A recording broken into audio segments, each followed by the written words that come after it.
Okay, so on a serious note, why the fuck I'm wearing a crown? Because I can, because it looks good, it's pretty, and because it symbolizes something deeper, which is treating your energy as an expensive currency and stepping into your power. Like, I wrote this personal essay for those that have felt used or drained, overlooked, you know, that one friend that people call on just to vent, but they can care less about what's going on in your life.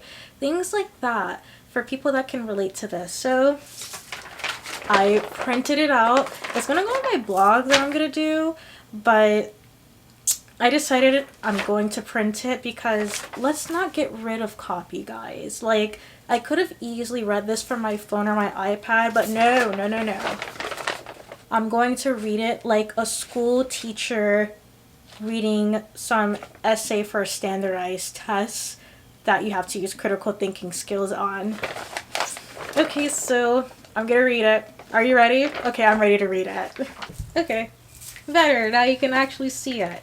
Okay, so I'm gonna read this personal essay I wrote called My Energy is Super Expensive. When you stop being the backbone, the one that people can selfishly depend on but nowhere to be found when you need them, when will the people pleasing stop? Catering to the needs of people who deserve absolutely nothing. It stops now.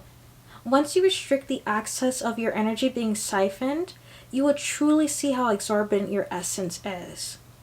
For so long, I was used to being there for others because I so badly wanted to be needed in some shape or form. I was the one you can count on. I carried the weight of helping others but was mute when it came to setting boundaries. Establishing limits to how much you're willing to accept always makes you feel guilty when you are used to being the hero.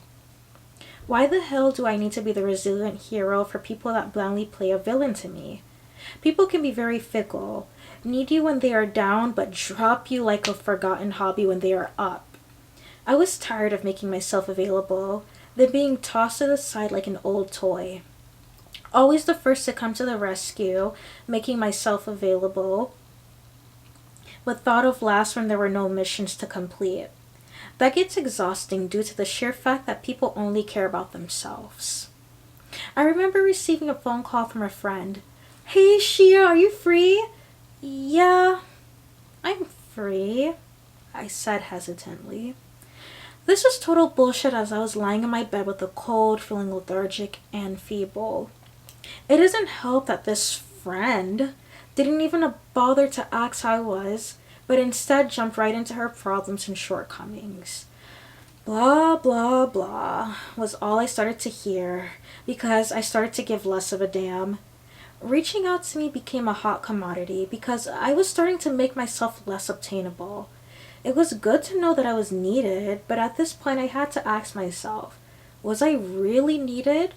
Or was I selfishly sought after? I couldn't let my energetic field be tainted any longer. I was like a healthy tree that was starting to deteriorate from a rotten apple. I needed to start watering my own garden to prepare for the harvest of a newfound discovery in my life. I needed to stop being the hero and start being selfish. Instead of putting my needs last, I needed to be first. The moment my consciousness was aware of this was when I knew the power I truly held. When you purchase something, out of instinct, you make your purchase without questioning the price or trying to bargain a good deal. Start doing that with your energy. If you see that the people around you don't have the sufficient funds to deal with you, then simply decline the transaction. Your energy is not some account with a grace period because someone's account overdrafted on common decency. It's safe to say I knew I was a force to be reckoned with. I knew that all the energy I was now cementing into myself would leave me with an opulent aura demanding care and respect. For so long, I had the weight of other people's worlds on my shoulders that I didn't realize I was crumbling. I was nurturing others and offering guidance and wisdom, but I lacked boundaries. Why should I keep giving to those who only take and don't value me at my core? I wanted to be bitter, but I knew I had to be better. Okay, the camera cut off. Where was I? The bitter, not better part? Yeah. Okay, cool. I had to own my shit and stop letting others borrow my frequency for a fleeting revival. The people who were once in my life started falling away like leaves on a tree during the fall, and I started juxtaposing myself with individuals that would match the frequency of my newfound liberation. Yep, 2 pages. It's easy to look back and blame yourself for not seeing the red flags earlier or for not being strong enough to stand up for yourself. I was wondering, wow, why did I allow this treatment to go on for so long? I could have thought myself into a spiral of questions that would probably never give me a sense of validation for answers that I was seeking. The beauty in this were the lessons that came with it. I would have never known my worth until I was tested past my limits by those who truly didn't deserve a gem like me. On the brink of bittersweetness was the satisfaction that I learned my energy doesn't have to be hidden. It just needs to be accessible to those who earned it. Those who matched my vibrational frequency and didn't make me feel like a bystander in my own anecdote. When push comes to shove, I have learned to reserve my vivacity.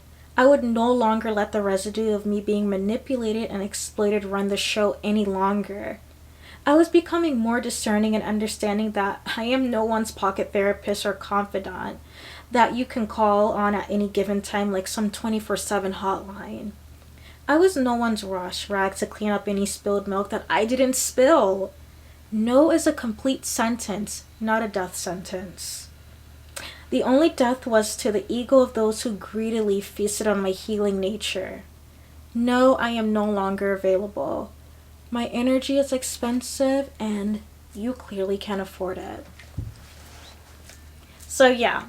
Oh my god, that was so badass. But that's what I wrote. Honestly, don't let people take advantage of you. Don't let people feel like you're so available to the point where they mistreat you.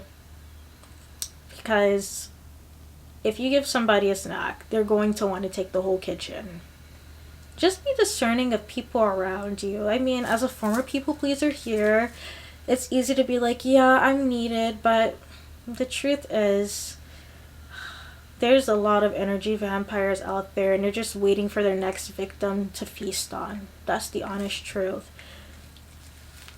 Just keep being true to yourself, and I promise you, the people that truly get you will never treat you like that. They will never drain your energy or use you in any capacity, shape, or form. So, that is a lesson that I learned. I wasn't going to let this experience make me jaded because there's too much beauty in life to be explored for me to sit around being jaded, which is another lesson I had to learn. This is not just something I came up with overnight. So, that's pretty much that. Now you see why I'm wearing the crown.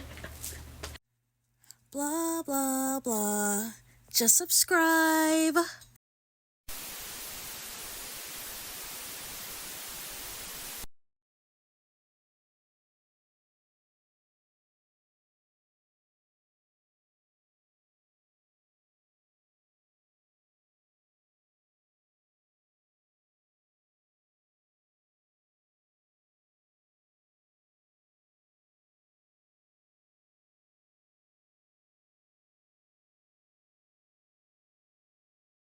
Okay. They entered.